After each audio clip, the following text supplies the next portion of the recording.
지하철에서 할머니를 때리고 그녀의 손녀가 여군이라 무시하며 성희롱한 조폭들, 그들이 건드린 여자가 사실 국가 최정예 대테러 부대 707 특임대 중령이었고 그녀에게 개박살나는 통쾌한 참교육 이야기입니다. 서울의 혈관을 따라 쉼없이 흐르는 지하철 2호선. 해가 저물고 도시의 불빛이 하나둘 깨어나는 시간, 순환선의 녹색 전동차는 하루의 피로와 저마다의 사연을 실어 나르고 있었다. 그중 한 칸 노약자석에 몸을 기댄 박옥순 할머니는 무릎 위에 놓인 큼직한 김치통을 보물처럼 끌어안았다. 이른 새벽부터 꼬박 반나절을 꼬부리고 앉아 담근 총각김치였다. 특전사 중에서도 최정예라는 제707 특수임무단에서 중령으로 복무 중인 외손녀 한지아를 위한 것이었다. 이 독한 기집애 훈련은 밥 먹듯이 하면서 김치 없으면 밥을 못 먹는다니. 걱정스러운 혼잣말 속에도 할머니의 입가에는 자랑스러운 미소가 번졌다. 여자의 몸으로 검은 베레모를 쓰고 나라에서 가장 험하다는 훈련을 이겨내며 별을 향해 달려가는 손녀. 생각만 해도 달아빠진 무릎의 통증이 가시는 듯 했다. 단결을 외치며 경례를 붙이던 햇볕에 까맣게 그을렸지만 별처럼 빛나던 손녀의 얼굴이 눈앞에 어른거렸다. 그때였다. 열차가 사당역에 도착하며 육중한 소음과 함께 멈춰섰다. 퇴근길과 약속 장소로 향하는 인파가 뒤섞여 그야말로 인산인해였다. 열린 문으로 사람들이 파도처럼 밀려 들어오는 순간 험악한 인상의 산의 대여섯이 전동차 안의 공기를 순식간에 바꿔놓았다. 비싼 옷과 번쩍이는 액세서리로 치장했지만 그들의 몸에서는 천박함과 위압감이 동시에 뿜어져 나왔다. 무리의 중심에 선 뱀처럼 교활한 눈매를 한 중년 사내가 노약자석을 한번 훑더니 박옥순 할머니를 턱으로 가리켰다. 그의 이름은 독사 강남 일대를 주무르는 신흥폭력 조직 흑사파의 두목이었다. 어이 할멈. 꺼자리 좋아 보이는데 엉덩이 좀 치워보지 그래? 내가 오늘 다리가 좀 아파서 말이야. 기름기가 잔뜩 낀 목소리였다. 주변의 승객들이 일제히 시선을 피했다. 못 본 척, 못 들은 척. 그것이 이 도시의 생존 법칙이라는 듯 모두가 스마트폰 화면 속으로 고개를 파묻었다. 박옥순 할머니는 당황했지만 평생을 꼿꼿하게 살아온 심지가 아직 남아있었다. 여기는 몸이 불편한 노인들을 위한 자리일세. 젊은 양반은 저쪽에 설 자리도 많구먼. 노인? 아, 늙어서 쓸모 없어진 것들끼리 모여 앉는 자리가 노인석인가? 내가 오늘 딱 그 짝이거든. 세상 만사 다 귀찮고 쓸모없게 느껴지니 여기가 내 자리 맞네. 좋은 말로 할 때 일어나시지. 독사의 말에 주변에 있던 어깨들이 낄낄거리며 음탕한 웃음을 흘렸다. 공포가 전염병처럼 퍼져나갔다. 박옥순 할머니는 더러운 똥은 피하는 게 상책이라 생각하고 자리에서 일어나려 했다. 하지만 세월의 무게가 짓누르는 무릎은 생각처럼 쉽게 펴지지 않았다. 그 굼뜬 움직임이 독사의 심기를 건드렸다. 그는 인내심이라고는 약에 쓰려도 없는 인간이었다. 아, 18 진짜. 늙으면 죽어야지 왜 꾸역꾸역 기어나와서 사람 귀찮게 해. 독사는 거친 손을 뻗어 할머니의 어깨를 강하게 밀쳤다. 아이고.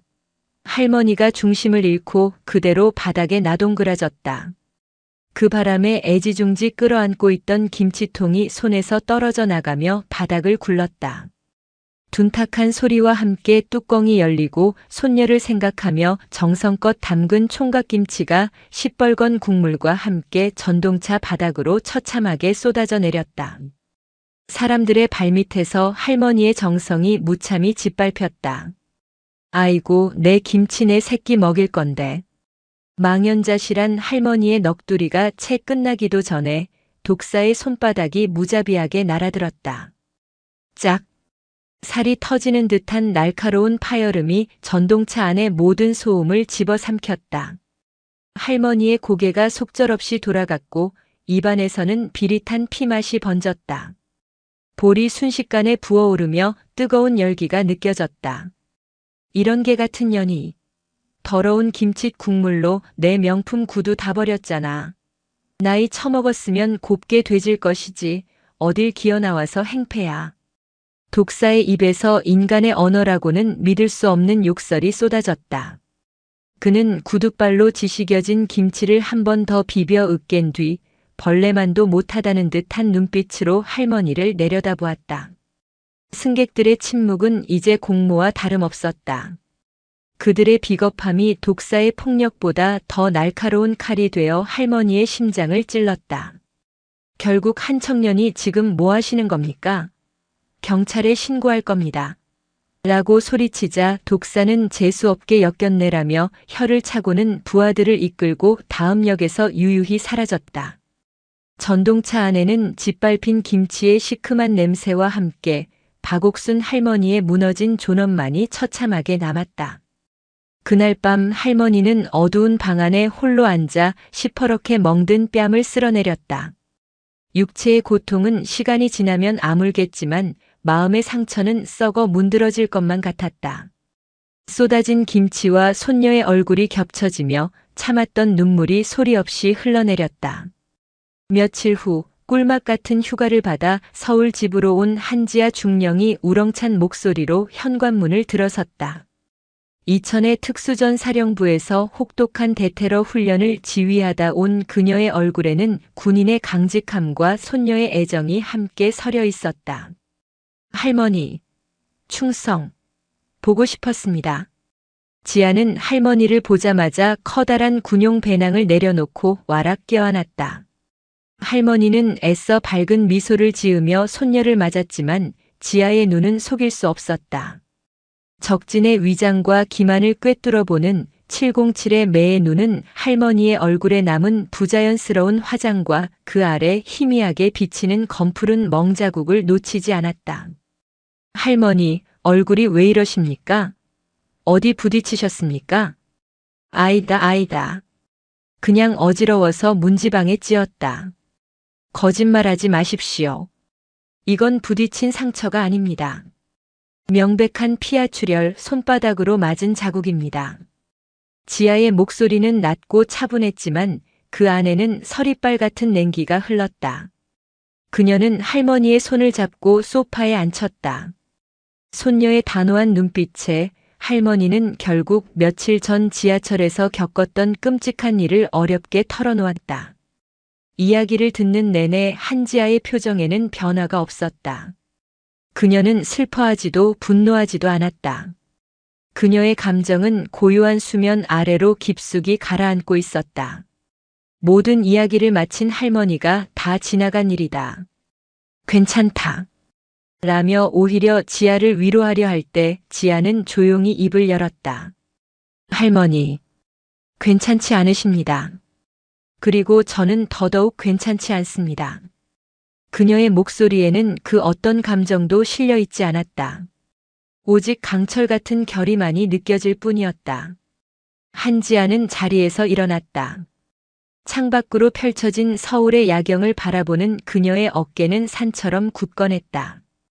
대한민국 군인은 국가와 국민의 생명과 재산을 보호할 의무가 있습니다. 그리고 할머니는 제게 국가이자 제 세상의 전부입니다. 제 세상을 침범한 적은 반드시 섬멸해야 합니다. 그 순간 한지아는 더 이상 다정한 손녀가 아니었다. 그녀는 안 되면 되게 하라는 특전 정신으로 무장한 적의 심장부에 침투해 목표를 제거하는 대한민국 최정예 특수부대 707 특임대의 지휘관이었다. 그녀의 머릿속에서 하나의 비밀 작전이 조용히 개시되고 있었다. 작전명 도시의 암초 제거.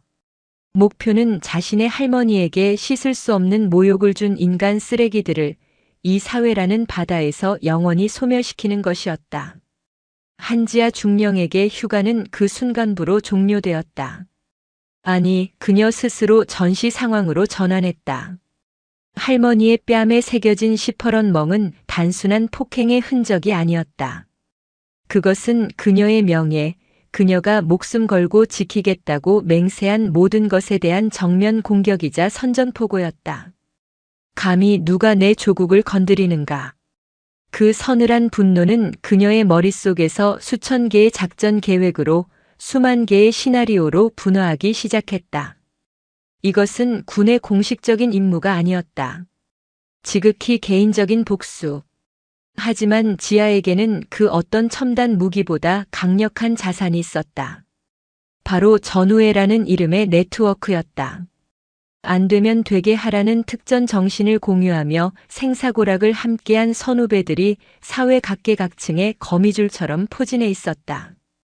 지아는 가장 먼저 육군사관학교 선배이자 현재 경찰청 광역수사대에서 조직폭력 전담반을 이끌고 있는 백동훈 총경에게 연락했다. 그는 특전사에서 군 복무를 마친 특수부대 출신 경찰로 지아와는 각별한 사이였다. 선배님, 저 한지아입니다. 잘 지내십니까? 수화기 너머로 백총경의 호탕한 목소리가 들려왔다. 한중령. 이게 얼마만이야? 휴가 나왔나 보네. 이천 공기는 아직도 막냐? 여전합니다, 선배님. 드릴 말씀이 있어서 연락드렸습니다. 혹시 흑사파라고 아십니까? 강남 일대를 기반으로 움직이는 놈들입니다. 백총경의 목소리가 순간 낮고 진지해졌다. 흑사파? 알다마다. 요즘 가장 골치 아픈 놈들이지. 두목인 독사부터 시작해서 간부놈들까지 하나같이 질기고 악랄해. 법망을 비웃듯이 피해가는데 도 같은 놈들이야. 근데 그 쓰레기들은 갑자기 왜? 그 쓰레기들이 제 할머니를 건드렸습니다. 지아의 차갑고 건조한 한마디에 수화기 너머로 짧은 침묵이 흘렀다. 백총경은 한지아라는 군인이 어떤 사람인지, 그녀의 말에 얼마나 무서운 무게가 실려 있는지 누구보다 잘 아는 사람이었다. 알았다. 내가 가진 자료 전부 넘겨주지. 하지만 지아야, 명심해. 놈들은 보통 내기가 아니야. 절대 혼자서 무리하지 마라. 걱정 마십시오, 선배님. 저는 법으로 싸울 생각이 없습니다. 법이 닿지 않는 그림자를 청소하는 것이 제 주특기니까요. 며칠 뒤 백총경으로부터 흑사파에 대한 방대한 자료가 담긴 암호화된 파일이 도착했다. 두목 독사를 필두로 조직의 오른팔이자 자금줄인 집사 오정태, 마약 유통과 폭력을 담당하는 행동대장 망치 강민호, 그리고 누리소통망을 통해 세력을 과시하며 신진 조직원들을 끌어모으는 나팔수 최준혁까지 조직의 핵심 인물 4명의 신상과 범죄 이력, 활동 반경이 군사작전 지도처럼 정밀하게 정리되어 있었다. 지아는 자신의 작은 오피스텔을 순식간에 합동작 전지휘소로 바꿔놓았다. 벽에는 서울 지도와 흑사파 조직원들의 사진, 그리고 그들의 관계도가 붉은 실로 얽히고 설켜 있었다. 그녀는 밤을 새워가며 자료를 분석했다. 적을 알기 위해 적의 모든 것을 해부했다. 마치 적진의 지형과 병력 배치, 보급로를 분석하듯 그들의 움직임 하나하나, 습관 하나하나를 데이터화하고 약점을 도출해냈다. 조사를 진행하던 중 지아는 두목 독사에게서 이상한 점을 발견했다. 그의 과거 이력이 40대 이전으로는 거의 존재하지 않았다. 보육원에서 자라 어릴 적부터 뒷골목을 전전했다는 풍문만 있을 뿐 그의 뿌리를 증명할 만한 그 어떤 기록도 없었다. 마치 유령처럼 어느 날 갑자기 세상에 나타난 사람 같았다. 지아는 특전사 시절 인연을 맺었던 지금은 국군정보사령부에서 일하는 후배에게 조심스럽게 연락했다. 공식적인 요청이 아닌 사적인 부탁이었다.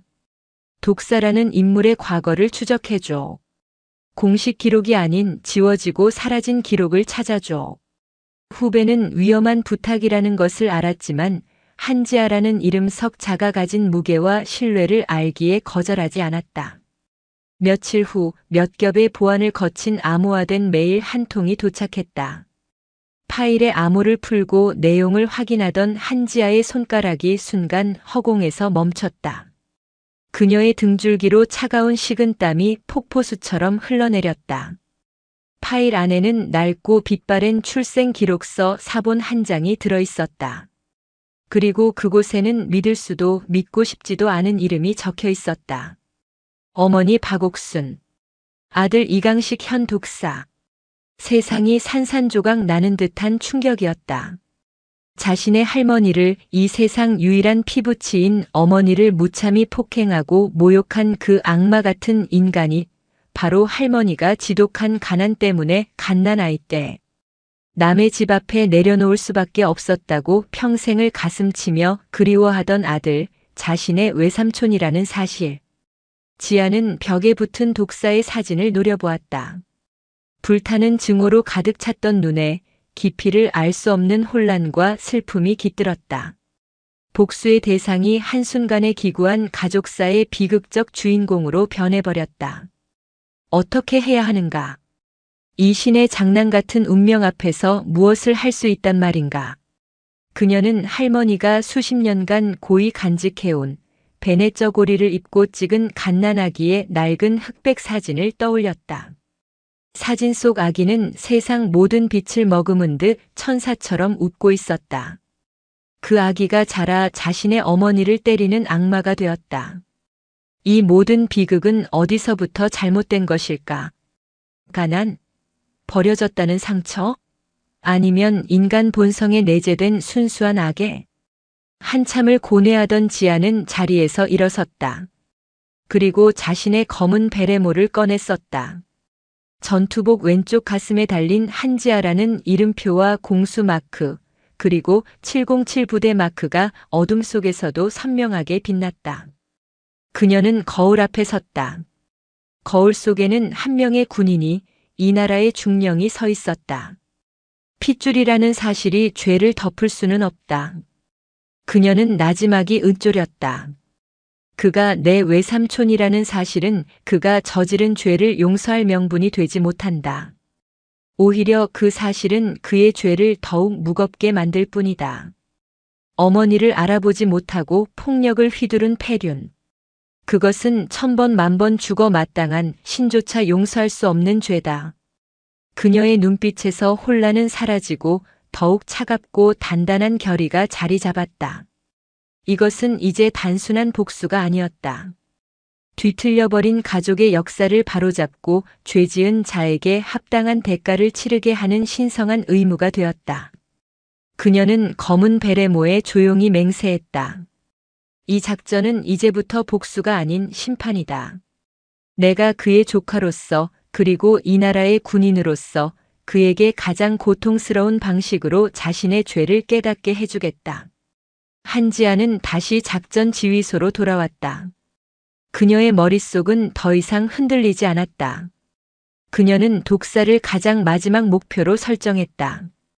마치 거대한 요새를 함락시키기 위해 주변의 방어 타워와 보급로를 하나씩 무너뜨리듯 그의 팔다리인 오정태, 강민호, 최준혁을 먼저 제거하기로 했다. 그들이 무너져 내리는 것을 보며 독사가 느끼게 될 공포와 고립감. 그리고 마지막 순간 모든 진실이 밝혀졌을 때 그가 느끼게 될 영원한 절망. 그것이 지아가 준비한 첫 번째 형벌이었다. 작전은 이제 새로운 국면으로 접어들고 있었다. 한지아의 심판은 소리 없이, 그러나 맹독처럼 퍼져나가기 시작했다. 그녀는 자신의 존재를 철저히 그림자 뒤에 숨긴 채 흑사파라는 거대한 독거미의 다리를 하나씩 끊어내는 작업에 착수했다. 첫 번째 목표는 조직의 돈줄이자 두뇌 역할을 하는 집사 오정태였다. 오정태는 교활하고 치밀했다. 그는 수많은 유령 회사를 내세워 강남 일대의 재건축 이권을 가로채고 불법 사채와 자금 세탁으로 조직의 배를 불렸다. 겉보기에는 성공한 부동산 전문가 행세를 했지만 그 이면에는 수많은 서민들의 피눈물이 있었다. 지아는 백동훈 총경에게 받은 자료와 정보사 후배의 도움을 받아 그의 자금 흐름을 역추적했다. 수십 개의 대포 통장과 차명 계좌, 복잡하게 얽힌 서류들을 파고드는 것은 마치 적의 암호 체계를 해독하는 것과 같았다. 지아는 낮에는 평범한 휴가 나온 군인처럼 할머니와 시간을 보내면서도 밤이 되면 어둠 속의 추적자로 변했다. 그녀는 오정태의 뒤를 밟았다. 그의 사무실이 있는 강남의 한 오피스텔 건물 주차장에서 며칠 밤을 새우며 그의 모든 움직임을 기록했다. 끈질긴 추적과 감시 끝에 지아는 오정태가 결정적인 증거가 담긴 비밀 장부를 그의 내연녀의 집에 숨겨두었다는 사실을 알아냈다. 이제 필요한 것은 그 장부를 세상 밖으로 꺼내는 일이었다. 지아는 무력을 사용하지 않았다. 그녀는 707에서 배운 각종 침투 기술과 정보전 능력을 10분 활용했다. 첨단 해킹 장비를 다루는 후배의 도움을 받아 오피스텔의 보안 체계를 일시적으로 무력화시키고 오정태와 내연녀가 주말을 맞아 밀월 여행을 떠난 사이 유령처럼 그 집에 침투했다. 서재의 책장 뒤에 숨겨진 비밀 금고를 찾아내는 것은 식은 죽 먹기였다. 수많은 대테러 훈련으로 다져진 그녀의 감각은 거짓과 위장을 꿰뚫어보는 본능이 되어 있었다. 장부를 손에 넣은 지아는 그것을 그대로 경찰에 넘기지 않았다. 그녀는 장부의 모든 내용을 고성능 스캐너로 복사한 뒤 가장 결정적인 페이지 몇 장만을 찢어 익명으로 탐사보도 전문 기자와 백동훈 총경에게 동시에 제보했다. 나머지 장부는 오정태가 눈치채지 못하도록 원래 자리에 그대로 두었다. 이것은 그에게 혼란을 주기 위한 심리전이었다. 내부에 배신자가 있다고 믿게 만들어 조직 내부의 불신과 균열을 일으키기 위한 고도의 전략이었다. 예상대로 언론은 대서특필을 쏟아냈다. 강남 신흥 조폭 흑사파 수천억 원대 부동산 비리 의혹 이라는 자극적인 제목의 기사들이 연일 신문과 방송을 장식했다. 여론이 들끓자 경찰도 더 이상 수사를 미룰 수 없었다. 백동훈 총경이 이끄는 광역수사대가 오정태의 사무실과 자택을 압수수색했고 그는 내연녀의 집에서 발견된 비밀 장부가 결정타가 되어 현장에서 긴급 체포되었다. 구속된 오정태는 독사가 자신을 버렸다고 오해하고 살아남기 위해 조직의 다른 범죄 사실들까지 술술 불기 시작했다. 지하의 계획대로 흑사파는 내부에서부터 썩어 문드러지기 시작했다. 오정태가 무너지자 다음 목표는 행동대장 망치 강민호였다. 그는 강남의 유명 유흥업소들을 장악하고 젊은 층을 상대로 신종 마약을 유통시키는 인물이었다. 그는 다혈질이고 폭력적이었지만 여자와 술 그리고 과시에 약하다는 치명적인 약점을 가지고 있었다. 바로 그때 예상치 못한 변수가 발생했다. 오정태의 체포에 위기감을 느낀 독사가 조직에 비상령을 내리고 주변을 경계하기 시작한 것이다. 그리고 조직의 막내이자 나팔수인 최준혁이 우연히 지아의 뒷모습이 찍힌 방범용 녹화 영상을 확보하게 되었다.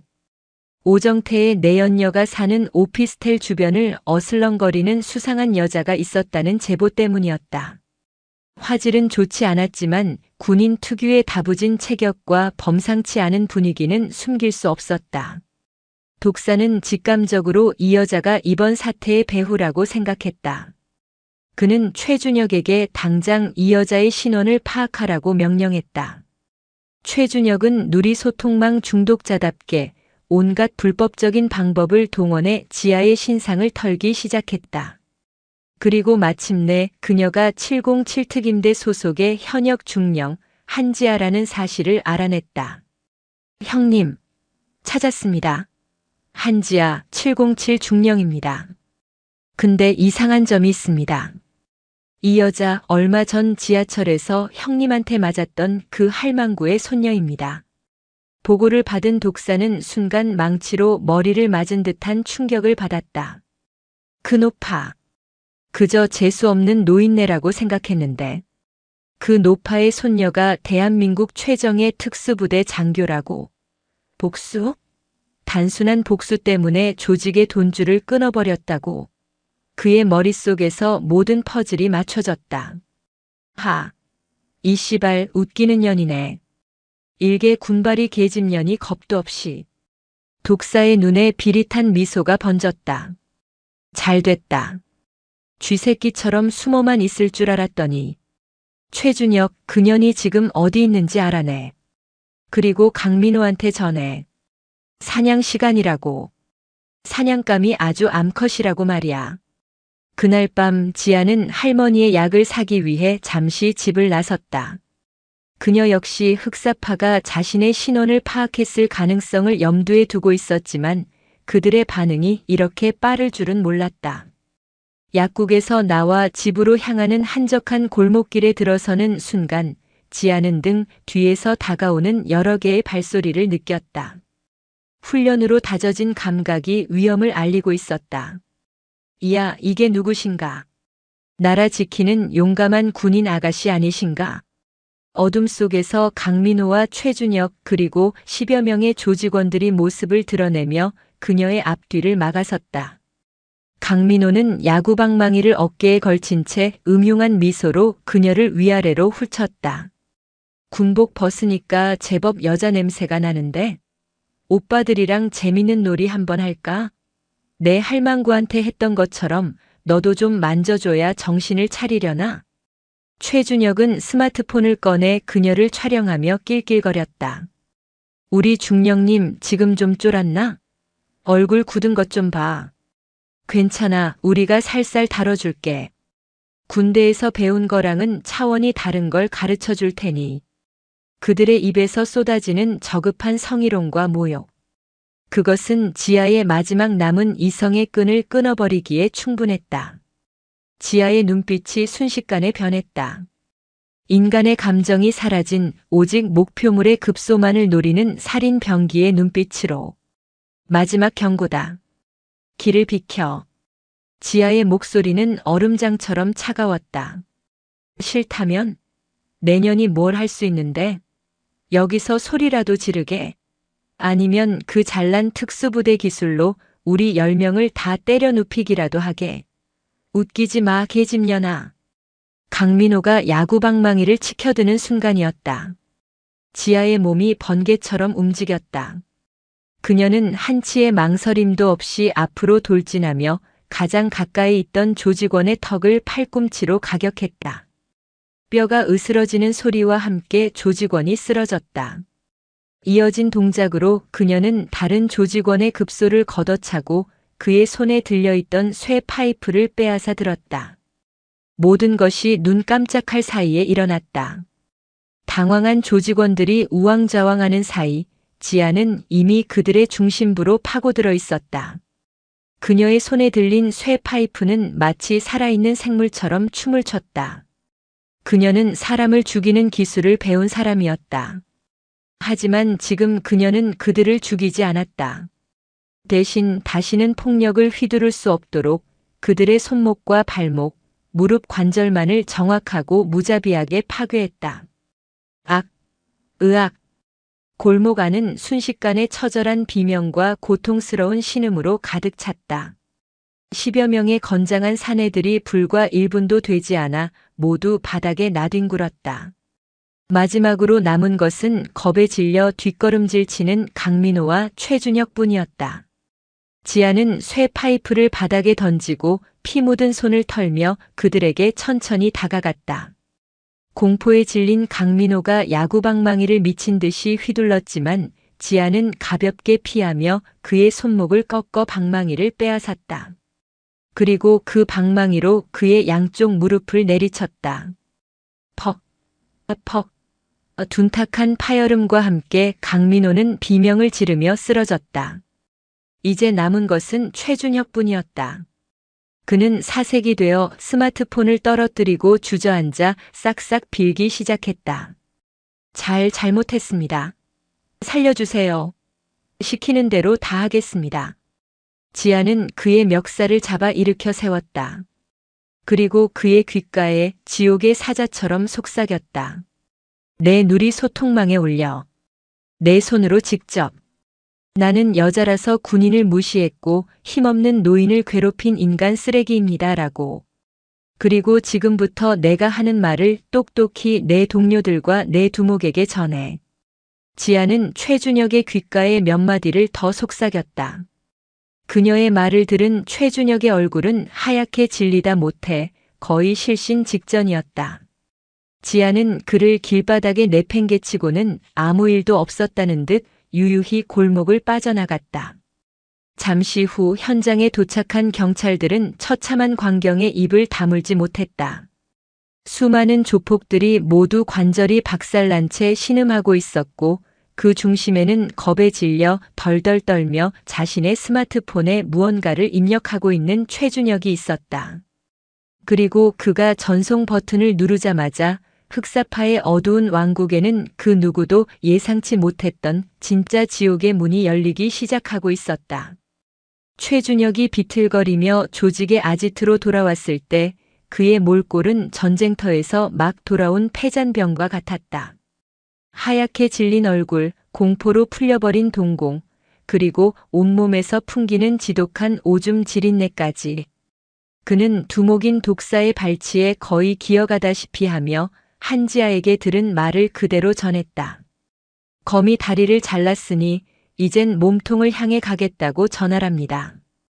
그 말을 듣는 순간 독사의 눈이 격렬하게 타올랐다. 분노 때문이 아니었다. 그의 전신을 휘감은 것은 생전 처음 느껴보는 종류의 치욕과 그보다 더 깊은 곳에서 스멀스멀 기어나오는 정체불명의 공포심이었다. 일개 계집년, 그것도 할망구의 손녀라는 연에게 조직의 행동대장과 조직원 10수명이 전투 불능 상태가 되었다. 이것은 단순한 복수가 아니었다. 철저하게 계획된 사냥이었다. 강민호 그 병신은 독사가 포효하자 최준혁이 자라목처럼 목을 움츠리며 대답했다. 양쪽 무릎이 박살났습니다. 의사 말로는 다시는 제대로 걷기 힘들 거라고. 18. 독사는 옆에 있던 값비싼 양주 진열장을 홧김에 걷어찼다. 와장창. 굉음과 함께 수백만 원짜리 술병들이 바닥으로 쏟아져 내리며 아수라장이 되었다. 아지트 안의 공기가 유리 조각처럼 날카로워졌다. 그는 미친 사람처럼 웃기 시작했다. 하하. 재밌는 년이야. 아주 재밌어. 전쟁? 좋아. 이 독사님이 진짜 전쟁이 뭔지 가르쳐 주마. 독사는 즉시 조직에 비상령을 내렸다. 그는 남은 조직원들을 총동원해 한지아의 할머니, 박옥순이 사는 아파트 주변에 대한 감시를 강화했다. 정면으로 한지아를 공격하는 것이 불가능하다면 그녀가 가장 아끼는 것을 인질로 삼아 목줄을 채우려는 속셈이었다. 그는 할머니를 해치지는 않았다.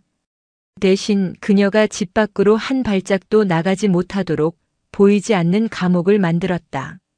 아파트 주변에는 험상궂은 사내들이 24시간 진을 쳤고 할머니의 집으로는 입에 담지 못할 욕설과 협박이 담긴 전화가 쉴 새 없이 걸려왔다. 하지만 독사는 몰랐다. 자신이 던진 그물이 사실은 거미를 잡기 위해 스스로 기어들어간 파리의 몸부림에 불과했다는 것을. 한지아는 이미 이 모든 상황을 예측하고 있었다.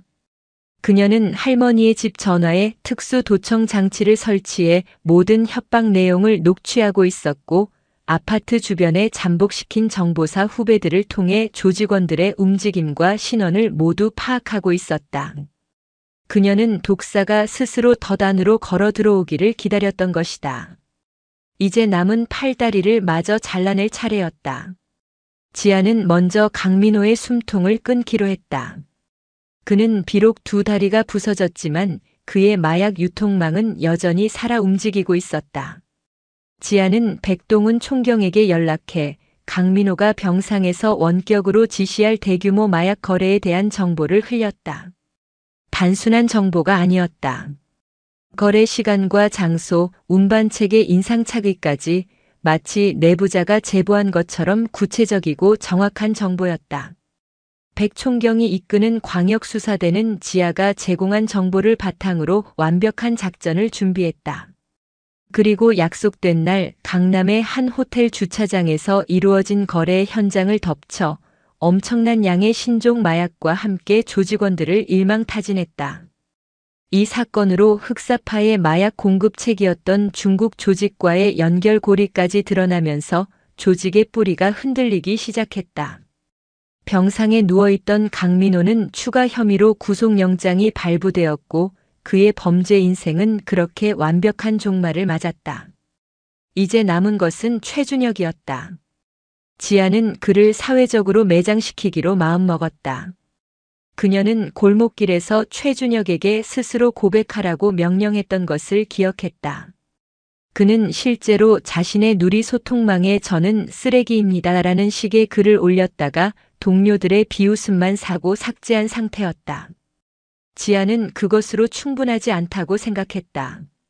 그녀는 정보사 후배를 통해 최준혁의 모든 디지털 기록을 샅샅이 훑었다. 그가 지난 몇 년간 누리 소통망에 올렸다가 삭제한 모든 게시물, 그가 남긴 댓글, 심지어는 그가 활동했던 온라인 커뮤니티의 기록까지. 그 안에는 상상 이상의 쓰레기 정보들이 가득했다. 채무자를 폭행하며 찍은 영상, 미성년자들과 어울려 유흥을 즐기는 사진, 경쟁 조직을 비하하며 사례를 암시하는 글귀들. 그는 자신의 범죄 이력을 인터넷 세상에 자랑하고 있었던 것이다. 지아는 이 자료들을 한 편의 완벽한 고발 영상으로 편집했다. 그리고 그것을 사이버 레카로 불리는 수십 개의 이슈 전문 채널과 탐사보도 전문 기자들에게 익명으로 동시에 제보했다. 파급력을 극대화하기 위해 그녀는 영상 말미에 최준혁이 한지아를 성희롱했던 골목길에서의 음성 파일을 교묘하게 삽입했다. 다음 날 아침 대한민국 인터넷 세상이 발칵 뒤집혔다. 충격. 강남 조폭 나팔수 최준혁 알고 보니 현역 여군 장교 성희롱까지. 조폭보다 더 조폭 같은 사이버 레카 최준혁의 실체. 영상은 업로드된 지 몇 시간 만에 수백만 조회수를 기록했고 사람들의 분노는 들불처럼 번져나갔다. 특히 현역 군인, 그것도 여군 장교를 상대로 저질렀다는 성희롱 사실은 국민적인 공분을 사기에 충분했다. 국방부와 경찰청 홈페이지는 최준혁을 엄벌하라는 청원으로 마비될 지경이었다. 최준혁은 자신의 이름이 포털 사이트 실시간 검색어 1위에 오른 것을 보고 잠시나마 희열을 느꼈지만 그것이 어떤 의미인지 깨닫는 데는 오랜 시간이 걸리지 않았다. 그의 얼굴과 신상은 온 세상에 공개되었고 그는 길거리를 돌아다닐 수조차 없는 신세가 되었다. 사람들은 그를 알아보고 대놓고 손가락질하며 욕설을 퍼부었다. 형님, 저 좀 살려주십시오. 그는 독사에게 전화해 울부짖었지만 돌아온 것은 얼음장처럼 차가운 대답뿐이었다. 멍청한 새끼. 내 손가락으로 내 무덤을 팠구나. 당분간 내 눈에 띄지 마라. 똥물 튀기 싫으니까. 독사는 가차없이 최준혁을 버렸다. 이제 그는 완벽하게 혼자였다. 그는 두려움에 떨며 잠적을 시도했지만 이미 늦어 있었다. 그의 마지막은 허무했다. 단골 술집에서 외상값을 갚으라며 독촉하는 주인과 시비가 붙었고 신고를 받고 출동한 경찰에게 폭행 현행범으로 체포되었다. 경찰서로 연행되는 그의 모습은 전국의 모든 방송사를 통해 생중계되었다. 화려한 조명과 찬사를 받던 누리 소통망 속에 자신과 수갑을 찬 채 초라하게 고개를 숙인 현실의 자신 사이의 괴리를 그는 끝내 받아들이지 못했다. 한지아는 자신의 오피스텔에서 노트북으로 최준혁이 체포되는 뉴스를 보고 있었다. 그녀의 표정에는 어떤 감정도 드러나지 않았다. 그녀는 그저 자신의 작전 계획서에서 오정태, 강민호, 최준혁 제거 항목 위에 붉은색으로 가느다란 선을 그었을 뿐이다. 이제 독사의 팔다리는 모두 잘려나갔다. 강남을 호령하던 검은 독사는 이제 이빨 빠진 구렁이 신세가 되었다. 그는 자신이 사냥꾼이 아니라 거대한 거미줄에 걸린 한 마리 나방에 불과했다는 사실을 깨닫기 시작하고 있었다. 그의 호화로운 펜트하우스는 이제 세상에서 가장 안전한 요새가 아니라 세상에서 가장 고립된 감옥이 되어버렸다. 모든 팔다리가 잘려나간 독사는 완벽하게 고립되었다.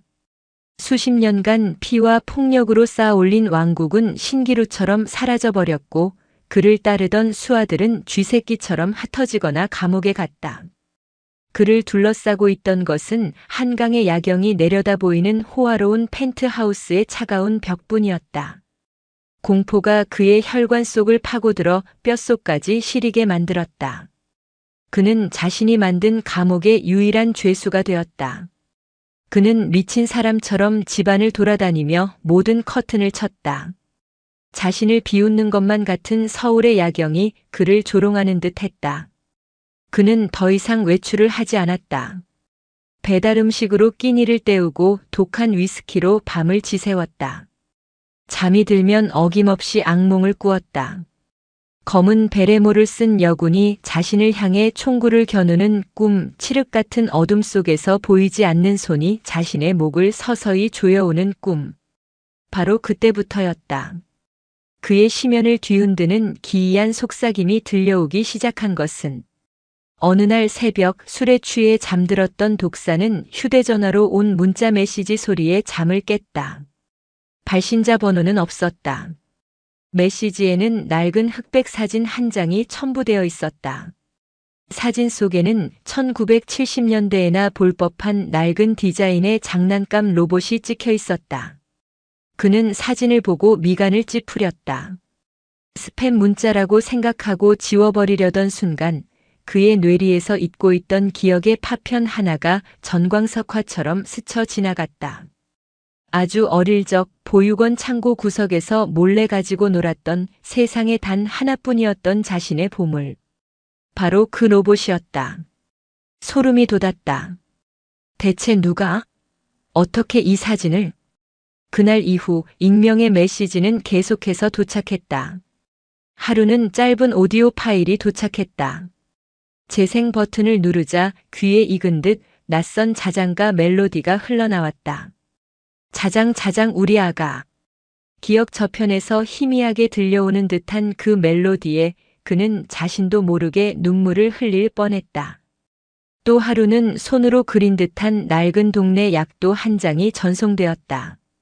그가 갓난아기 때 버려졌던 바로 그 동네였다. 독사는 미칠 지경이었다. 상대방은 그를 위협하지 않았다. 돈을 요구하지도 않았다. 그저 그의 가장 깊숙한 곳에 묻어두었던 이강식이라는 이름의 과거를 하나씩 끄집어내 눈앞에 던져놓을 뿐이었다. 그것은 그 어떤 폭력이나 협박보다 더 무서운 고문이었다. 잊었던 상처가 골마 터지고 버려졌다는 기억이 망령처럼 그를 괴롭혔다.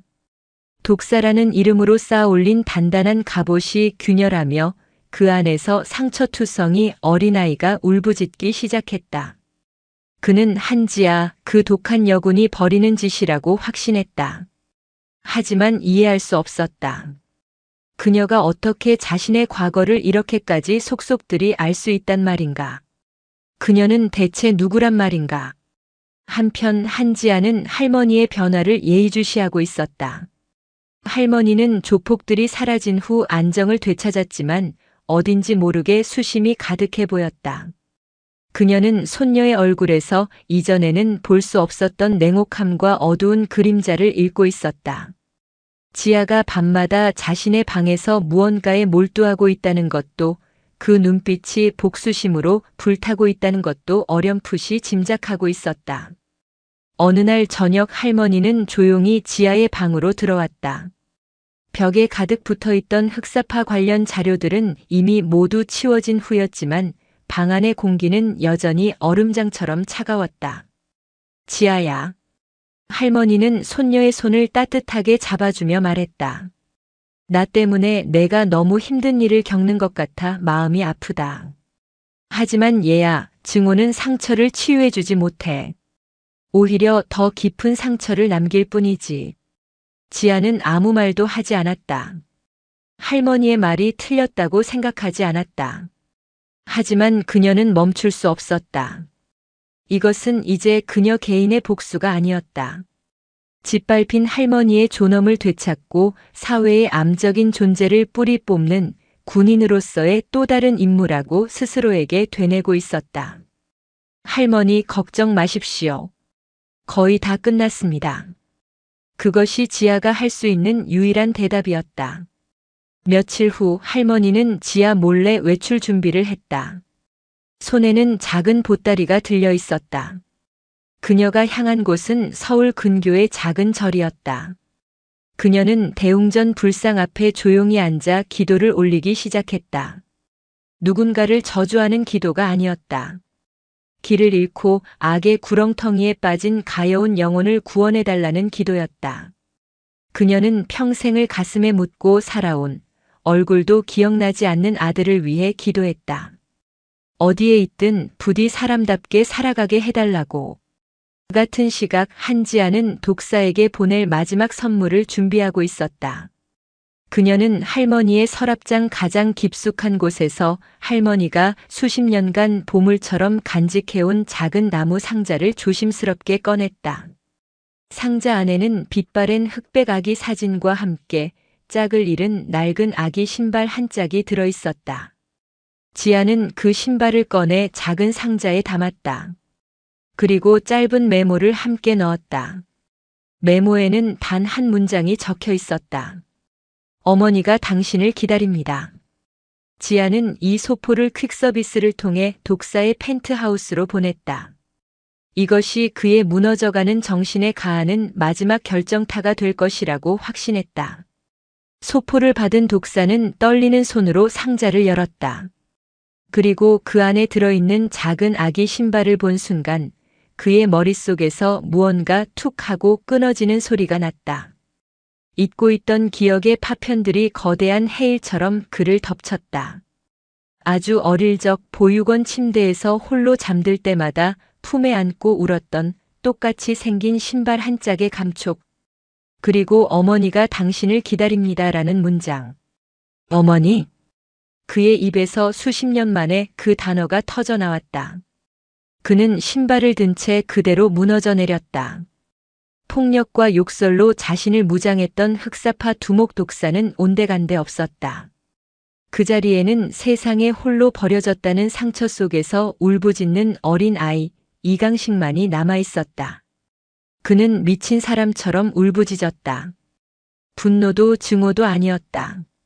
사무치는 그리움과 원망, 그리고 자신을 버린 세상에 대한 서러움이 뒤섞인 절규였다. 그는 지난 수십 년간 자신이 저질러온 악행들이 주마등처럼 스쳐 지나가는 것을 느꼈다. 그 모든 것이 어머니라는 단 하나의 단어 앞에서 먼지처럼 무력해졌다. 한지아의 심리전은 완벽하게 성공했다. 그녀는 독사라는 인물의 가장 약한 부분을 정확하게 파고들어 그의 내면을 완전히 파괴했다. 이제 남은 것은 마지막 심판의 무대를 준비하는 것뿐이었다.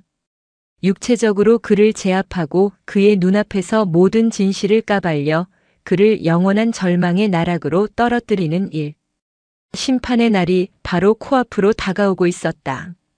정신적으로 완전히 무너진 독사에게 마지막 메시지가 도착했다. 이번에는 문자가 아닌 낡은 편지지에 손으로 쓴 듯한 이미지 파일이었다.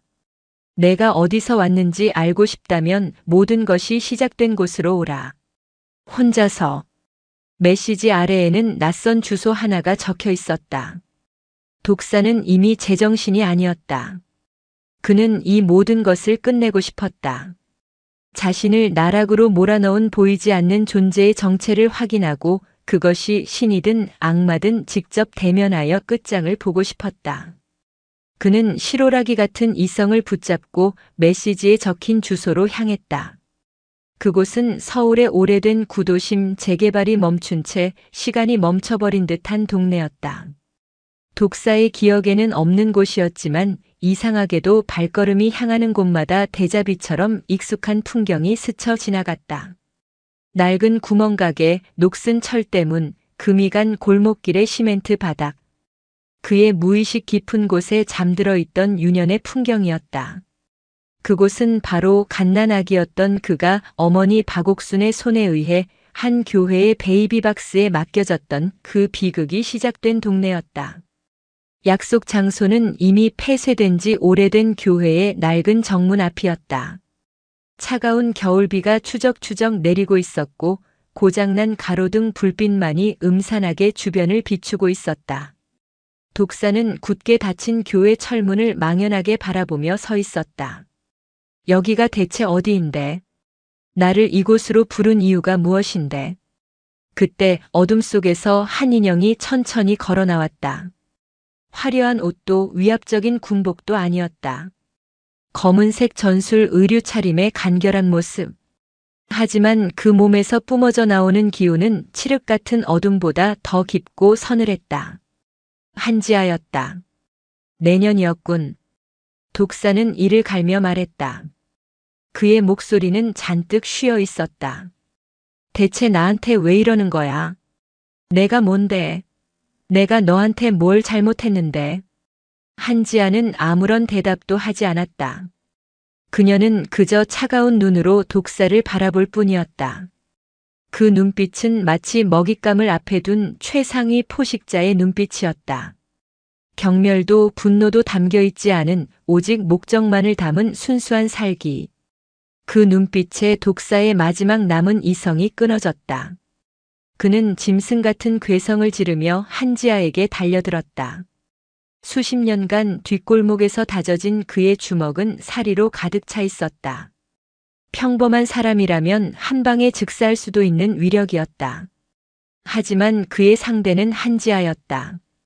대한민국 최정예 대테러 부대 707특임대의 현역 중령. 수많은 생사의 고비를 넘나들며 인간의 한계를 시험해온 전투기계. 독사의 주먹이 그녀의 얼굴을 향해 날아드는 순간 지아는 상체를 살짝 비트는 것만으로 가볍게 피했다. 이어진 독사의 발길질 역시 최소한의 움직임으로 흘려버렸다. 독사는 당황했다. 자신의 공격이 마치 거대한 물결 속으로 빨려 들어가는 것처럼 무력하게 느껴졌다. 내년 대체. 그의 말이 채 끝나기도 전에 지아의 반격이 시작되었다. 그녀의 움직임은 군더더기가 없었다. 빠르고 간결하며 치명적이었다. 그녀는 독사의 공격을 흘려보냄과 동시에 그의 중심을 무너뜨리고 팔꿈치로 그의 명치를 정확하게 가격했다. 컥. 독사의 입에서 비명이 터져 나왔다. 숨이 턱까지 차올랐다. 그것은 싸움이라기보다는 일방적인 제압에 가까웠다.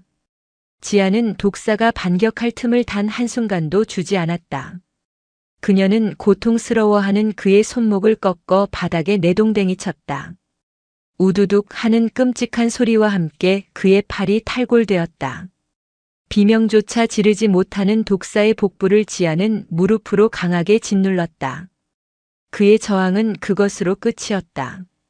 거구의 조폭 두목은 빗속에 쓰러진 채 가쁜 숨을 몰아쉬는 한 마리 상처 입은 짐승에 불과했다. 한지아는 쓰러진 독사의 곁에 조용히 쪼그려 앉았다. 빗물이 그녀의 얼굴을 타고 흘러내렸지만 그녀의 눈빛은 조금도 흔들리지 않았다. 나한테 왜 이러냐고 물었겠다. 그녀의 목소리는 빗소리에 섞여 낮게 울렸다. 내가 누군지 그렇게 궁금했겠지. 지아는 품속에서 휴대전화를 꺼냈다. 그리고 화면을 켜서 독사의 눈앞에 들이밀었다. 화면 속에는 박옥순 할머니가 환하게 웃고 있는 사진이 있었다. 며칠 전 지아가 할머니를 모시고 공원에 갔을 때 찍은 사진이었다. 이분 누군지 알겠나? 독사의 동공이 격렬하게 흔들렸다. 지하철에서 자신이 무참히 짓밟았던 바로 그 노파의 얼굴이었다. 그래, 이 할망구. 이 할망구 때문에. 입 함부로 놀리지 마. 이분은 내 할머니다. 지아의 목소리에 처음으로 감정이 실렸다. 얼음장 밑을 흐르는 용암 같은 분노였다. 그리고 지아는 잠시 말을 멈췄다. 그리고 그의 귓가에 세상에서 가장 잔인한 진실을 속삭였다. 내가 그토록 찾아 헤매던 내 어머니다. 순간 세상의 모든 소리가 멎는 듯 했다. 빗소리도 바람소리도 자신의 심장 소리도 들리지 않았다. 독사의 뇌가 그 문장을 이해하는 데는 몇 초의 시간이 걸렸다. 그리고 그 의미를 깨닫는 순간 그의 눈에서는 피눈물 같은 것이 흘러내렸다. 자신이 폭행했던 노파. 자신이 욕설을 퍼부었던 노파. 자신이 조롱하고 짓밟았던 노파. 그녀가 어머니라고. 익명의 메시지들, 보육원의 장난감, 낡은 자장가, 그리고 아기 신발 한 짝. 흩어져 있던 모든 퍼즐 조각이 하나의 끔찍한 그림으로 완성되는 순간이었다. 독사는 울부짖었다. 그것은 고통이나 분노의 외침이 아니었다. 한 인간의 영혼이 뿌리부터 파괴되는 소리였다. 자신의 손으로 어머니를 때린 페류나. 그는 평생을 어머니를 그리워하고 원망하며 살아왔는데 정작 자신의 눈앞에 나타난 어머니를 알아보지 못하고 짐승만도 못한 짓을 저지르고 말았던 것이다. 그의 절규가 텅 빈 골목에 메아리치고 있을 때 멀리서 경찰차의 사이렌 소리가 들려오기 시작했다. 지아가 미리 연락해둔 백동은 총경이었다. 내 이름은 한지아. 내 조카다. 지아는 마지막 한마디를 남기고 자리에서 일어섰다. 그녀는 더 이상 독사를 내려다보지 않았다. 빗속에 무너져 절규하는 남자는 더 이상 그녀의 심판 대상이 아니었다. 그는 이미 살아있는 지옥에 떨어진 망령일 뿐이었다. 깜빡이는 경광등 불빛이 지아의 차가운 얼굴을 비췄다. 그녀의 눈에서는 눈물 한 방울 흐르지 않았다. 이것으로 심판은 끝났다. 하지만 그녀의 마음속에서는 그 어떤 승리감이나 후련함도 느껴지지 않았다. 그저 깊이를 알 수 없는 거대한 공허함만이 차갑게 자리 잡고 있을 뿐이었다. 비극적인 가족의 역사는 그렇게 가장 끔찍한 방식으로 그 민낯을 드러내고 있었다. 차가운 취조실 안 독사 아니 이강식은 텅 빈 눈으로 허공을 응시하고 있었다. 한때 강남의 밤을 지배했던 맹수와 같은 눈빛은 온데간데 없었다. 그 자리에는 길 잃은 영혼의 공허함만이 짙게 깔려 있었다. 그의 앞에는 베테랑 경찰 백동은 총경이 앉아 있었다. 백 총경은 수십 년간 숱한 흉악범들을 다뤄왔지만 눈앞에 이 남자처럼 하룻밤 사이에 영혼까지 부서져 내린 경우는 처음이었다. 이강식 씨. 백 총경이 서류를 내려놓으며 입을 열었다. 당신에게 적용된 혐의는 폭행, 협박, 갈취, 마약 유통 읍기에도 숨이 찰 지경이야. 이제 순순히 다 털어놓는 게 어때? 그게 당신에게도 우리에게도 편한 길일 텐데. 하지만 이강식은 아무런 반응이 없었다. 그는 마치 다른 세상에 가 있는 사람처럼 미동도 하지 않았다. 그의 입에서는 의미를 알 수 없는 단어만이 간헐적으로 새어나올 뿐이었다. 어머니, 내가 어머니를. 백총경은 미간을 찌푸렸다. 한지아 중령. 그의 아끼는 후배는 이번 사건의 전모를 완벽하게 보고하지 않았다. 자신의 할머니가 폭행당한 사건을 개인적으로 조사하다 흑사파의 온갖 비리를 알게 되었고 결정적인 증거들을 수집해 자신에게 넘겼다고 했다. 마지막에 독사를 유인해 검거에 협조한 것까지. 모든 것이 논리적으로 맞아떨어졌지만 백총경은 그 이면에 훨씬 더 거대하고 무거운 무언가가 숨겨져 있음을 본능적으로 느끼고 있었다. 한지아의 그 차가운 눈빛과 인간의 형상만 남은 채 완전히 파괴되어 버린 이강식의 모습이 그 증거였다. 한중령 대체 어디까지 한 건가? 백총경은 짧게 한숨을 내쉬고는 취조실을 나섰다. 지금 저 상태의 이강식에게서는 그 어떤 자백도 받아낼 수 없을 터였다. 한편 한지아는 익숙한 전투복으로 갈아입고 할머니의 집으로 향했다. 휴가는 끝났고 그녀는 이제 이천의 부대로 복귀해야 했다. 하지만 그 전에 그녀에게는 적진에 침투하는 것보다 더 어렵고 무거운 임무가 남아 있었다. 바로 할머니에게 모든 진실을 고백하는 것이었다. 집안의 공기는 무겁게 가라앉아 있었다.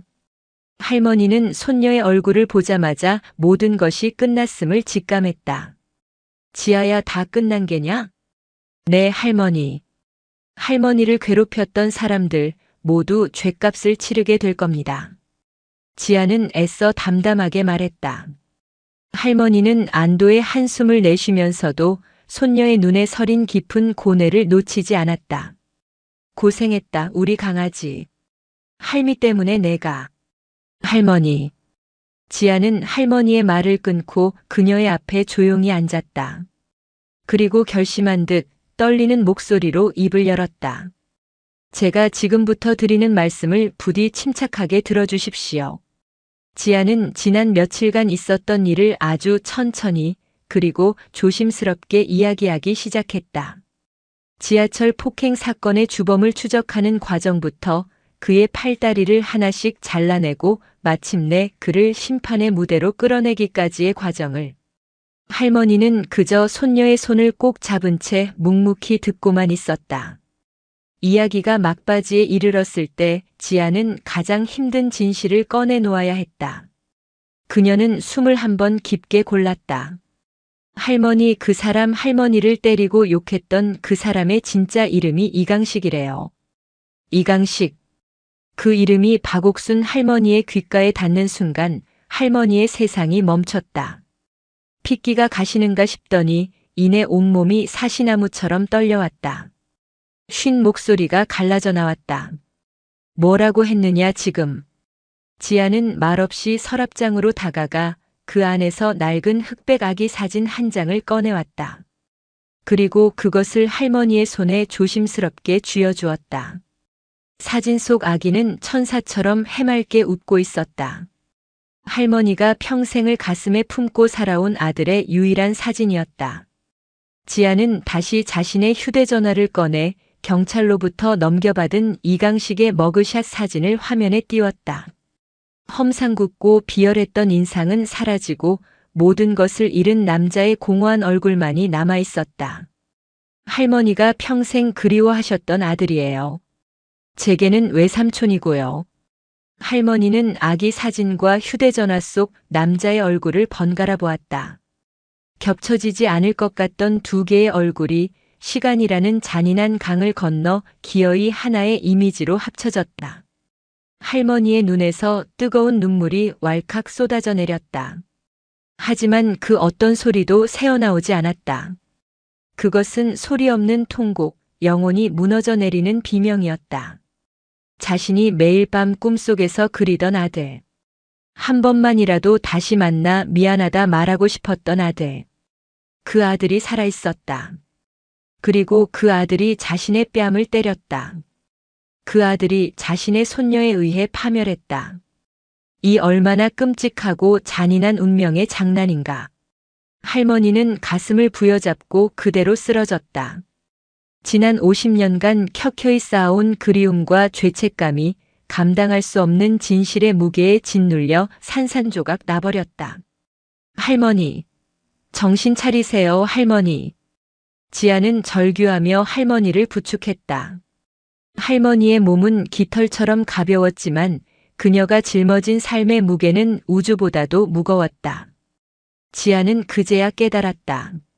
자신이 휘두른 정의의 칼이 결국 자신이 가장 지키고 싶었던 사람의 심장을 가장 깊숙이 찔러버렸다는 것을. 복수는 끝났다. 심판도 끝났다. 하지만 그 무엇도 해결되지 않았다. 오히려 더 깊고 어두운 비극의 심연으로 모두가 함께 빠져들고 있을 뿐이었다.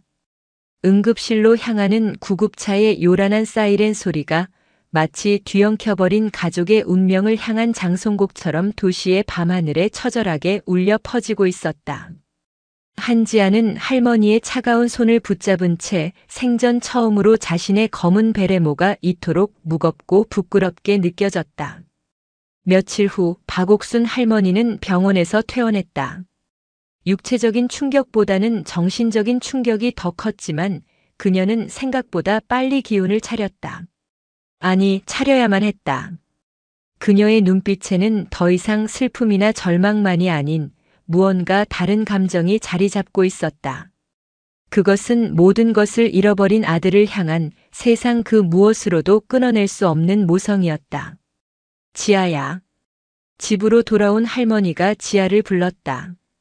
목소리는 아직 기력이 없었지만 그 안에 담긴 의지는 쇠보다도 단단했다. 나 그 아이를 만나러 가야겠다. 할머니, 안 됩니다. 지금 할머니 몸 상태로는 내 몸은 내가 잘 안다. 그리고 지금 가지 않으면 나는 평생 나 자신을 용서할 수 없을 게야. 할머니의 단호한 태도에 지아는 더 이상 반대할 수 없었다. 그녀는 할머니가 단순한 피해자로 남아있기를 거부하고 있음을 깨달았다. 그녀는 이제 이 비극의 또 다른 주인공으로서, 어머니로서 자신이 해야 할 역할을 하려는 것이었다. 지아는 결국 백동훈 총경에게 연락해 면회를 주선했다. 백 총경은 모든 전후 사정을 알게 된 후 깊은 한숨과 함께 특별 면회를 허가해 주었다. 그는 이 기구한 가족의 이야기가 법의 잣대만으로는 결코 재단될 수 없음을 어렴풋이 느끼고 있었다. 서울구치소의 면회실. 차가운 공기와 소독약 냄새가 가득한 공간은 숨막힐 듯한 정적에 휩싸여 있었다.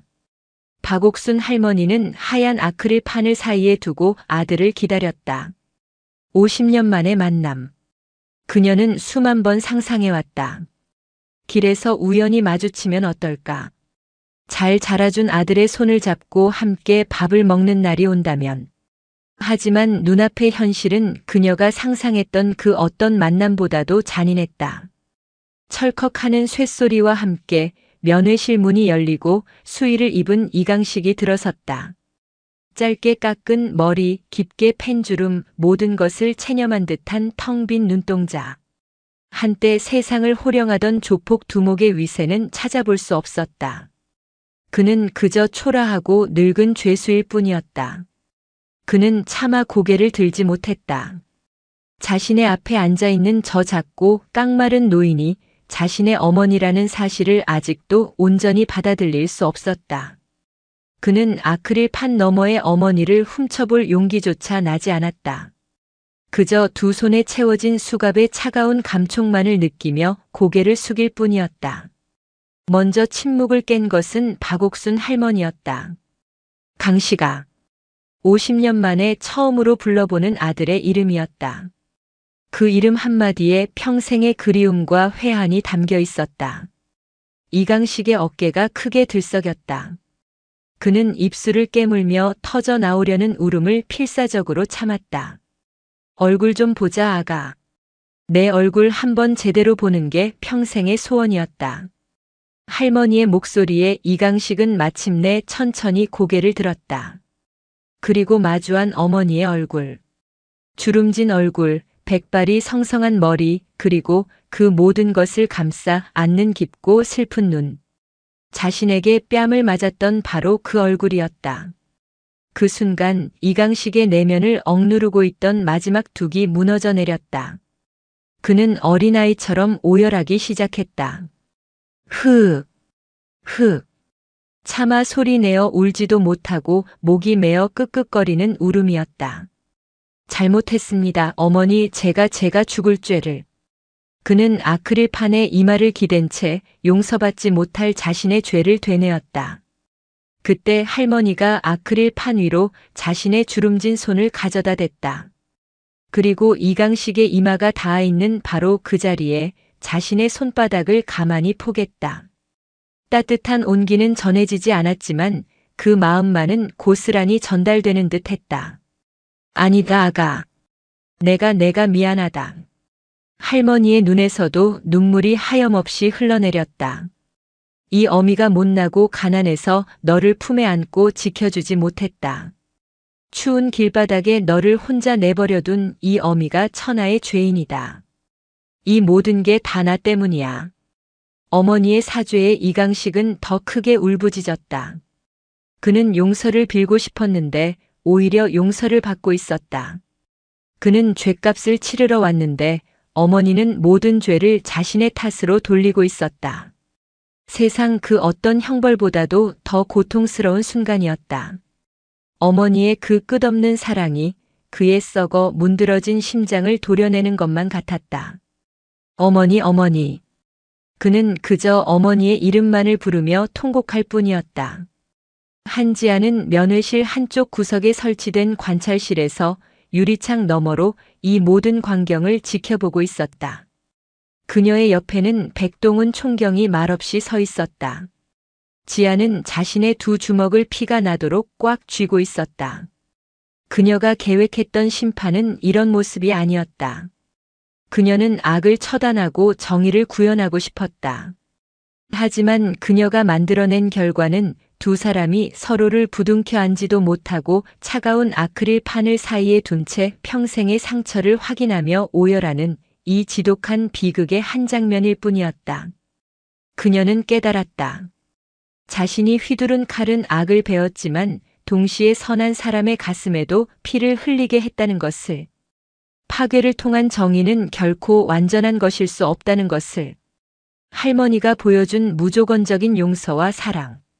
그것이야말로 이강식이라는 한 인간을 영혼 깊은 곳에서부터 뒤흔들고 진정한 참회로 이끄는 가장 강력한 힘이라는 것을. 면회가 끝나고 돌아가는 길. 할머니는 아무 말도 하지 않았다. 지아 역시 침묵을 지켰다. 차창 밖으로 스쳐 지나가는 풍경 위로 두 사람의 마음속에는 서로 다른 그러나 같은 무게의 눈물이 흐르고 있었다. 심판은 끝났지만 진짜 이야기는 이제부터 시작되고 있었다. 그것은 징벌에 대한 이야기가 아닌 용서와 구원에 대한 훨씬 더 길고 고통스러운 여정의 시작이었다. 이강식의 재판은 세간의 지대한 관심을 받았다. 강남의 독사 그 비극적 가족사라는 자극적인 타이틀 아래 언론은 연일 그의 과거 범죄 행각과 기구한 사연을 경쟁적으로 보도했다. 대한민국 최정예 특수부대 여군 중령인 조카가 자신을 버린 어머니를 폭행한 외삼촌을 직접 심판했다는 이야기는 한 편의 영화보다 더 극적이었다. 여론은 양쪽으로 갈렸다.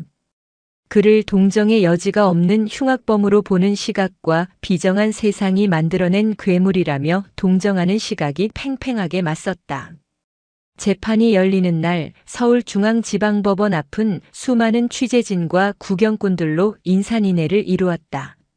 한지아는 부대장의 특별 허가를 받아 군복을 벗고 사복 차림으로 할머니의 곁을 지켰다. 방청석 한쪽에 나란히 앉은 두 사람의 모습은 위태로워 보였지만 서로를 의지하는 손길은 굳건했다. 죄수복을 입은 이강식이 피고인석에 앉았다. 그는 법정에 들어서는 순간부터 단 한 번도 고개를 들지 않았다. 오직 방청석에 앉아있을 어머니의 존재를 느끼며 온몸으로 자신의 죄의 무게를 감당하고 있었다. 재판은 검사의 모두 진술로 시작되었다. 검사는 준비해온 자료를 바탕으로 이강식이 지난 수십 년간 저질러온 온갖 범죄들을 날카롭게 열거했다. 증거는 차고 넘쳤다. 모든 것이 이강식에게 불리했다. 국선 변호인은 그저 몇 가지 정상 참작 사유를 들어 선처를 호소하는 것 외에는 할 수 있는 일이 없었다. 재판 내내 이강식은 모든 혐의를 순순히 인정했다. 그는 단 한 번의 변명도 항변도 하지 않았다. 그저 네, 맞습니다. 제가 저지른 일입니다. 라고 대답할 뿐이었다. 그의 그런 태도는 오히려 재판부를 의아하게 만들 정도였다. 마침내 재판장이 피고인에게 마지막으로 할 말이 있느냐고 물었다. 최후 변론의 시간. 모두의 시선이 이강식에게로 쏠렸다. 사람들은 그가 자신의 불우했던 어린 시절을 들먹이며 동정심에 호소하거나 혹은 끝까지 뉘우치지 않는 뻔뻔한 태도를 보일 것이라 예상했다. 이강식은 자리에서 천천히 일어섰다. 그리고 재판이 시작된 이후 처음으로 방청석에 앉은 어머니 박옥순을 향해 고개를 돌렸다. 그의 눈은 핏발이 서 있었지만 그 안에는 깊은 참회의 빛이 감돌고 있었다. 재판장님. 그의 목소리는 심하게 갈라져 있었지만 법정 안의 모든 사람이 들을 수 있을 만큼 또렷했다. 저는 이 자리에서 그 어떤 변명도 용서도 구하지 않겠습니다. 검사님께서 말씀하신 저의 모든 죄, 저는 전부 인정합니다.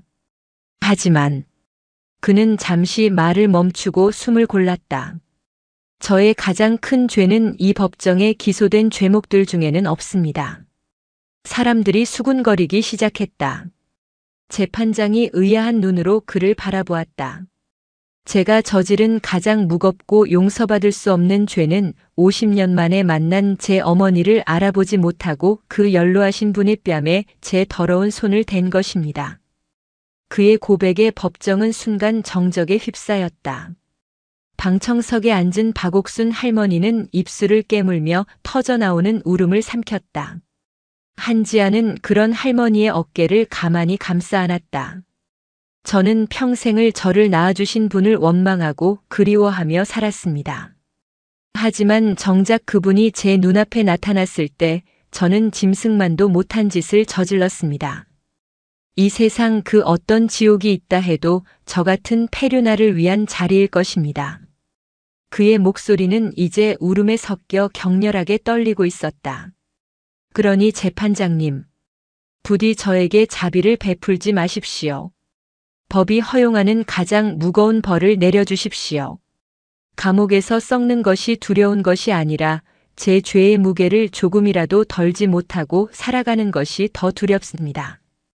그것만이 제가 제 어머니께 그리고 제가 상처 입힌 모든 분들께 제 죄를 사죄할 수 있는 유일한 길입니다. 그는 말을 마치고 어머니를 향해 깊이 허리를 숙였다. 엎드려 절이라도 하듯 그는 한참 동안 고개를 들지 못했다. 법정 안의 모든 이들이 충격에 휩싸였다. 냉철함을 유지해야 할 재판장의 눈시울마저 붉어졌다. 누구도 예상치 못한 최후 변론이었다. 자신의 죄를 인정하고 가장 무거운 벌을 달라는 피고인. 그것은 법의 심판을 넘어선 한 인간의 처절한 자기 심판이었다. 며칠 후 선고 공판이 열렸다. 재판장은 판결문을 읽어 내려갔다. 피고인의 죄질이 매우 무겁고 비난 가능성이 크지만 자신의 모든 죄를 깊이 뉘우치고 있고 피해자인 어머니가 피고인의 처벌을 원치 않는 점 등을 참작한다고 했다. 피고인 이강식을 징역 20년에 처한다. 법이 허용하는 최고 형량에 가까운 무거운 형벌이었다. 이강식은 담담하게 판결을 받아들였다. 교도관들에게 이끌려 법정을 빠져나가던 순간 그는 마지막으로 어머니를 돌아보았다. 그리고 입모양으로 소리 없이 말했다. 어머니 죄송합니다. 박옥순 할머니는 눈물을 흘리면서도 아들을 향해 희미하게 고개를 끄덕여 주었다. 괜찮다 아들아. 이제라도 돌아와줘서 고맙다. 그녀의 눈빛은 그렇게 말하고 있었다. 한지아는 그 모습을 지켜보며 조용히 눈을 감았다. 자신이 시작했던 복수는 이렇게 막을 내렸다. 그것은 통쾌한 승리가 아니었다. 하지만 처절한 패배도 아니었다. 파괴의 끝에서 그녀는 한 인간이 스스로를 심판하고 구원을 향한 첫걸음을 내딛는 가장 무거운 순간을 목격했다. 그녀의 마음속에서 얼음처럼 차갑게 굳어있던 무언가가 아주 조금씩 녹아내리기 시작하고 있었다. 시간은 강물처럼 흘렀다. 때로는 잔인할 정도로 무심하게, 때로는 상처를 보듬는 약처럼 더디게. 한지아가 시작하고 이강식이 끝맺었던 그날의 재판 이후 세상은 15년이라는 세월의 옷을 새로 갈아입었다. 그 시간 동안 세 사람의 삶 또한 각자의 궤도 위에서 조용하지만 치열하게 흘러가고 있었다. 교도소의 높은 담장 안에서 이강식의 시간은 멈춘 듯 흘렀다. 그는 수인 번호 3077로 불렸다. 과거 흑사파의 두목 독사의 흔적은 그 어디에서도 찾아볼 수 없었다.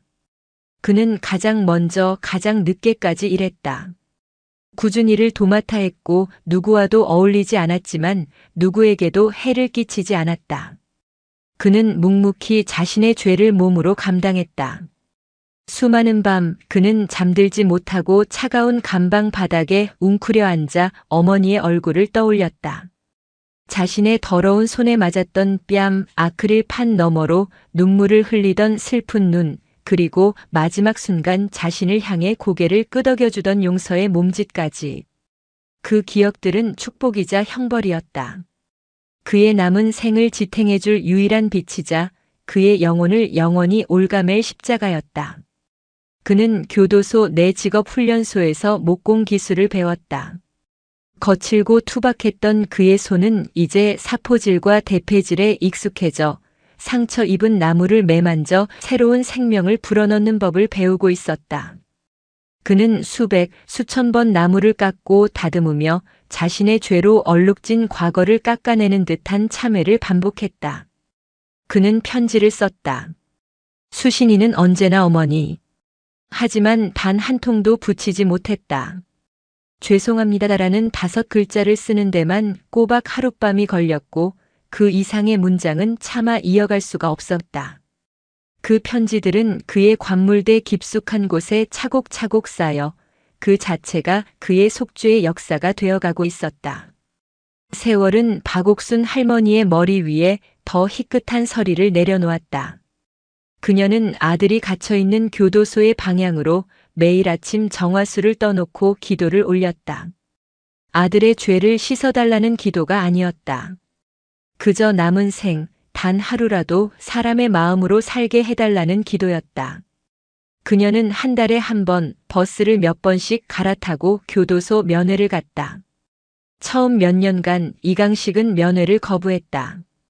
자신의 추악한 모습을 어머니께 보일 수 없다는 마지막 남은 자존심이자 더는 어머니의 마음에 상처를 내고 싶지 않다는 속죄의 방식이었다. 하지만 할머니는 포기하지 않았다. 아들이 나오지 않는 빈 의자를 앞에 두고 정해진 면회 시간 동안 묵묵히 자리를 지키다 돌아가곤 했다. 그러기를 3년째 되던 어느 날 마침내 이강식이 면회실의 모습을 드러냈다.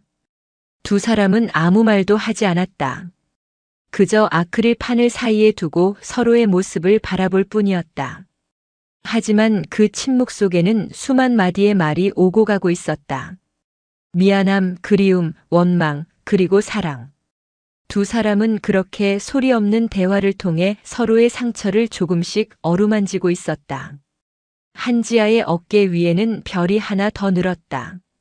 그녀는 대한민국 특전사 최초의 여성 장군이 되었다. 독종, 얼음 마녀라 불리던 그녀의 리더십은 지난 15년간 많은 변화를 겪었다. 그녀는 여전히 엄격하고 철두철미한 지휘관이었지만 그 안에는 따뜻한 인간미가 더해졌다. 과거의 그녀가 부하들을 강철로 단련시키는 데 집중했다면 지금의 그녀는 부하 한 명 한 명의 사연에 귀 기울이고 그들의 아픔을 보듬을 줄 아는 지휘관이 되어 있었다. 한 번은 훈련 중 실수를 저지른 어린 특전사 하사가 자책감에 탈영을 시도한 적이 있었다. 과거의 그녀라면 군법에 따라 가차없이 처리했을 것이다. 하지만 그녀는 밤을 새워 그 하사의 행방을 추적했고 PC방 구석에서 웅크리고 있던 그를 찾아냈다. 그녀는 그를 꾸짖지 않았다.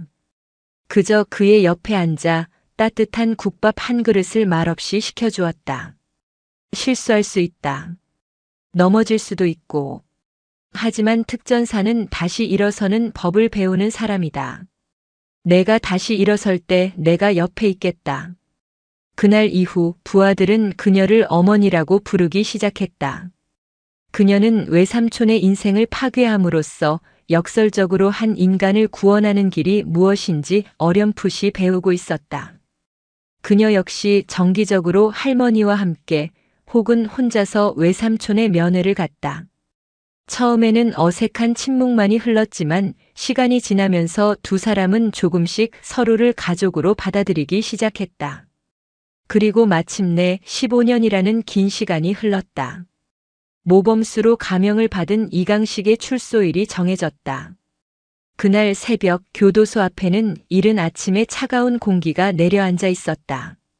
아흔을 바라보는 박옥순 할머니와 이제는 장군이 된 한지아가 말없이 교도소의 육중한 철문을 바라보며 서 있었다. 할머니의 주름진 손을 지아의 굳건한 손이 따뜻하게 감싸고 있었다. 끼익 하는 녹슨 쇳소리와 함께 굳게 닫혀있던 철문이 천천히 열렸다. 그리고 그 안에서 한 남자가 걸어 나왔다. 15년의 세월이 그의 얼굴에 깊은 골을 새겨놓았다. 머리는 희끗했고 몸은 수척해져 있었다. 하지만 그의 눈빛은 더 이상 공허하지 않았다.